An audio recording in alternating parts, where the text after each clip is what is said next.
नमस्कार, जुलूस ब्लॉगमध्ये तुमचं सर्वांचं स्वागत आहे। आज भरपूर पाऊस लागलेला आहे आपल्याकडे। हे बघा, दिसत नाही, रात्र झाली पण भरपूर पाऊस लागलेला आहे। आणि आज खोबऱ्याच्या वड्याचा बेत आहे। खोबऱ्याची वडीच ना रे, खोबऱ्याची वडी करतो। त्यासाठी हे बघा नारळ आहेत, मागे आम्ही काढले होते आमच्या नारळीनीवरचे। हे बऱ्यापैकी सर्व सोलून ठेवलेले आहेत आपले। आणि 4-5 नारळाचा आता ओळ्या खोबऱ्याच्या वड्या करायच्या आहेत। हे आता ह्या बघा, हे आम्ही स्पेशल इक्विपमेंट आहे आपलं कोकणामध्ये नारळ सोलायसाठी। शुभम दाखव, आपले शुभम शेट सोडून दाखव तिला आता। हे बघा, हे असं रोवायचं आणि दोन्ही साईडला हे करायचं, मग साल लगेच नसतं बिना मेहनतचं। 5 शेट पण खोलतात। हे बघा,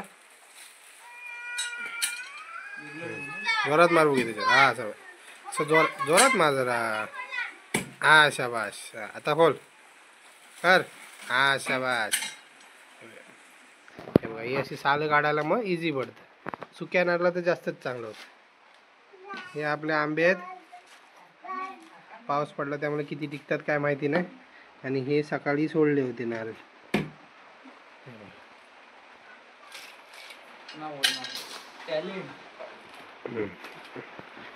शुभम शेट सोलतात, स्टील बॉडीवाले।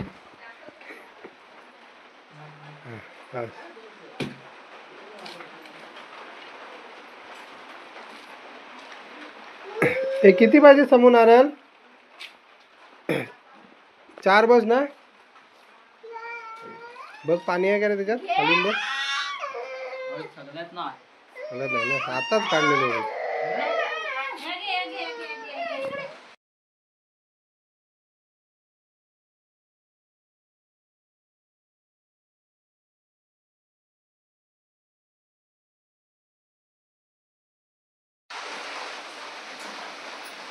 हे बघा, आपले एवढे नारळ सोडून झालेले आहेत। आणि 4 ते 5 नारळाचं खोबऱ्याचा किस करायचा आणि त्याच्यामध्ये साखर ॲड करायची।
हे बघा, आपलं एवढं खोबरं किसून झालेलं आहे।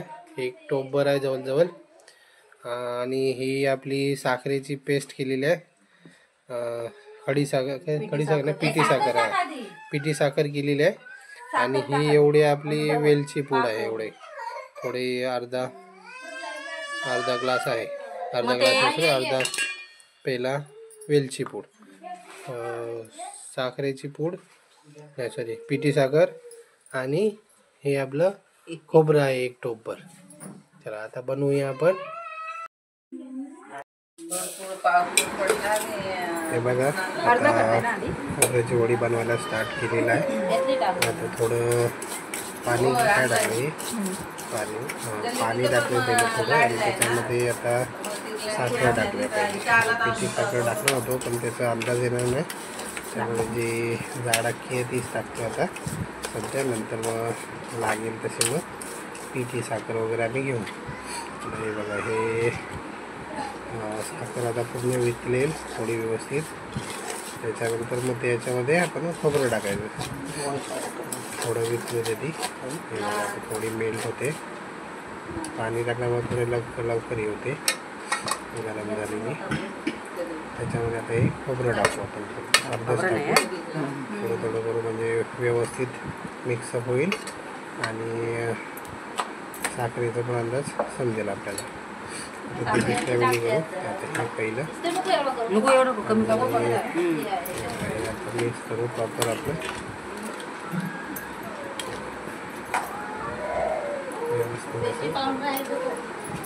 साखर आणि ते एकजीव झालं पाहिजे. त्यामुळे सारखं असं सारखंच राहायचं आहे.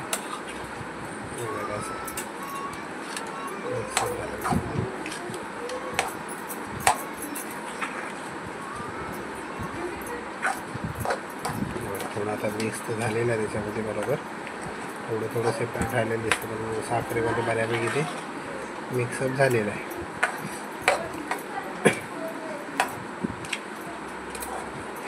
सारखं ते असं ढवळत करायला लागतं नाहीतर हे लागू शकतं खाली. आता व्यवस्थित एकजीव झालेलं आहे सर्व. आणि सारखं असं जेवढं फिरवत बसाल तेवढं चांगलं राहतं ते.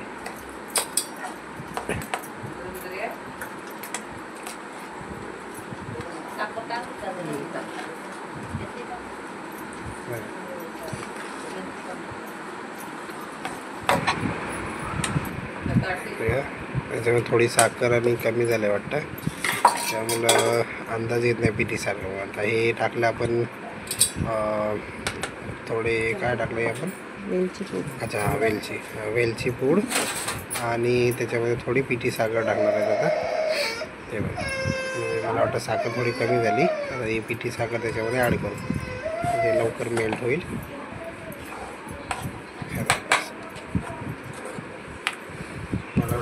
ताटरा तेल लावून ताटरा तेल लावून है ना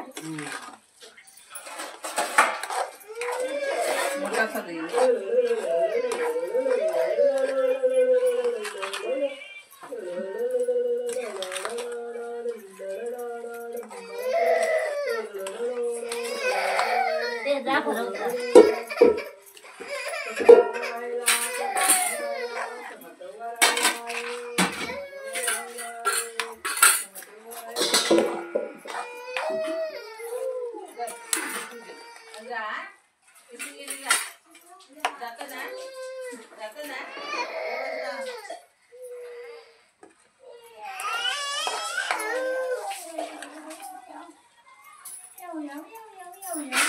जेवण झालं तुमचं?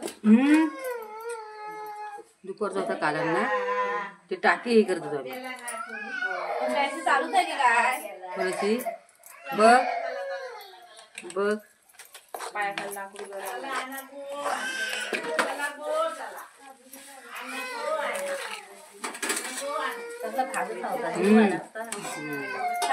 नाही तो बोलणं झालं. जराशी टाकलं टाकून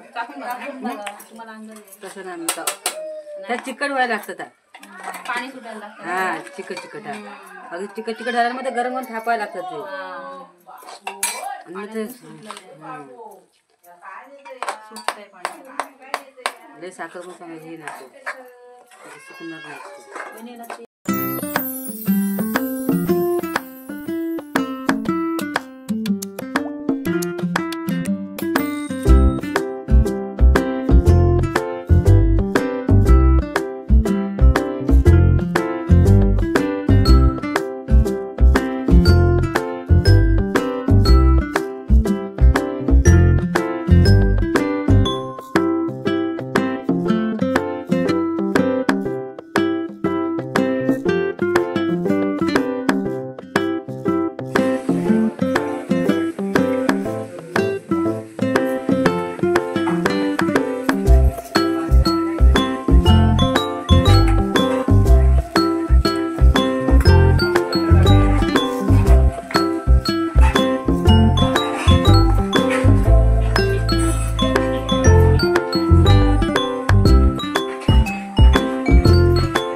बघा सर्व तयार झालेलं आहे व्यवस्थित. आपलं गरम गरम मिश्रण पण एकजीव झालेलं आहे.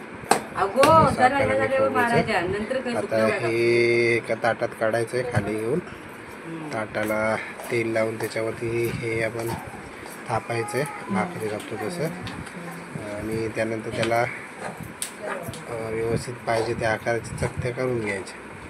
म्हणजे ते थंड झाल्यानंतर ते करता येत नाही. त्यामुळे आता गरमच्या वेळीच लाईन वगैरे कट मारून ठेवायच्या शेपमध्ये. म्हणजे थंड झालं की आपोआप ते आपल्याला पाहिजे त्या शेपमध्ये कट करून घेता येतात. आता हे झालं आहे आपलं तयार पूर्ण व्यवस्थित. आता हे ताटामध्ये काढून घ्यायचं आहे. हे बघा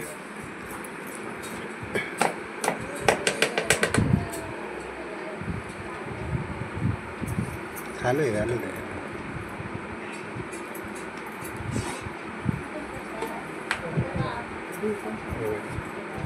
व्यवस्थित झालं एकदम.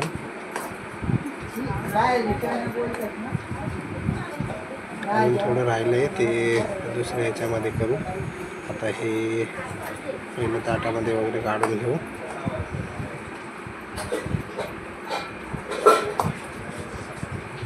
बघा ताटामध्ये काढून घ्यायचं आहे. गरम आहे गरम. भाकरी थापतो त्या शेपमध्ये असे करून घ्यायचं.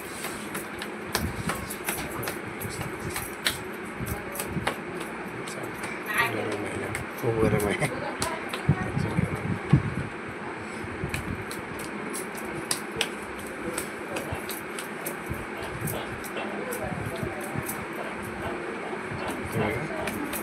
व्यवस्थित झालेलं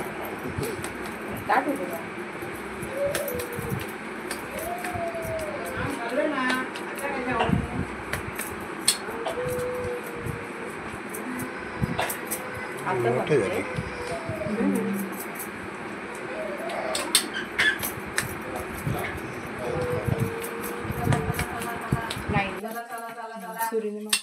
आधी लगेच थोडं कोमट होऊ दे.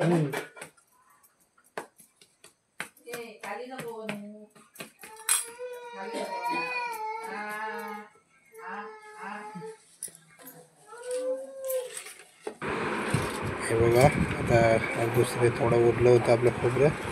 त्याचं पण करायचं. आता ती पिठी साखरच टाकतोय. ऑलरेडी आम्ही ती पेस्ट करून घेतली होती. आणि ती काय पहिल्या ह्याच्यामध्ये तर आपण साखर टाकली त्यामुळे. हे बघा ही राहिलेली वेलचीची पूड वगैरे टाकलेली आहे आणि मेल्ट करतो. ती पिठी साखरच डायरेक्ट केलेली आहे कारण ती ऑलरेडी पेस्ट केली होती. तर ती वेस्ट जाईल त्यामुळे. हे बघा आता पिठी साखरच टाकतो. त्याच्यानंतर मग ते खोबरं टाकायचं जसं पहिलं केलं होतं त्याप्रमाणे. पिठी साखर लवकर मेल्ट होते कम्पॅरेटिव्ह त्या दुसऱ्या जाड साखरेपेक्षा. आता खोबरं टाकतो आहे. नंतर मग आजच्या व्हिडिओमध्ये एवढंच. तर तुम्हाला ही व्हिडिओ कशी वाटली आम्हाला कमेंट करून नक्की कळवा. आणि आमच्या व्हिडिओला लाईक करा, शेअर करा आणि सबस्क्राईब करा.